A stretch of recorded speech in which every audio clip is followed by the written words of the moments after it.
Lalago na yung sukinit kalabasa. Iyan na.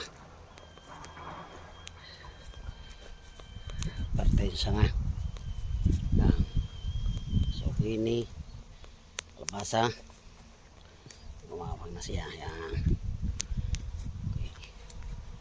Ayan, tumalab na uli ang tumulo na siyang araw. Nakabis na. Lumaki na ang buwan na sukini. Hindi nakuha pala. Nalimutan na. Kasi madaming yan. Naga pa ng buwan niya.